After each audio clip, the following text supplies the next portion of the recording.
જો સ્વયંભૂલિંગ, દેવાલય, શિવાલય, જ્યોતિર્લિંગ, એ બધા તો વંદનીય અને જીવનને આનંદ આપનારા લિંગો છે.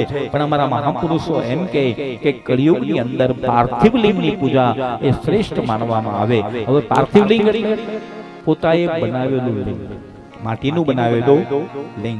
તમે જો શ્રાવણ મહિનો આવે તો ઘણા બધા ભગવાન શિવના ભક્તો પોતાના ઘરે પાર્થિવ લિંગની પૂજા કરે, એની પૂજા કરે, અર્ચન કરે, મંત્ર જાપ કરે, બિલ્વ પત્ર ચડાવે, ભસ્મ ચડાવે, અબીલ ગુલાલ કંકુ ચડાવે અને સાયંકાલ એટલે સંધ્યા થાય, સૂરજ ડૂબે એ પહેલા એ લિંગનું આપણે વિસર્જન કરી દેવું પડે.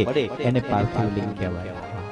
એને રાખી સાયંકાલ સંધ્યા થાય એટલે એને સમુદ્રમાં, જળમાં એને આપણે વિસર્જન કરવું પડે. અને જે પાર્થિવ લિંગની પૂજા કરી કોને? ભગવાન રામ. ભગવાન રામજીએ એ પાર્થિવ લિંગની પૂજા કરી છે. અને અમારા વિદ્વાનો એમ કહે કે લિંગની પૂજા કર્યા પછી મારો ભગવાન શંકર ની પૂજા કર્યા પછી ભગવાન રામજીએ સમુદ્રમાં સેતુ બંધ અને લંકામાં પ્રવેશ કર્યો છે. એ લિંગ શેનું બન્યું હતું? રેતી. ભગવાન પાસે કોઈ વ્યવસ્થા નહોતી. તમારા વિદ્વાનો એમ કે સમુદ્ર તટ પર રેતીનો ઢગલો કરી અને એની ઉપર ગંધ પુષ્પ ચડાવી, બિલ્વ પત્ર ચડાવી અને એની વિધિસર પૂજા કરીએ છીએ. અને એને આપણે કહીએ છીએ રામેશ્વરમ.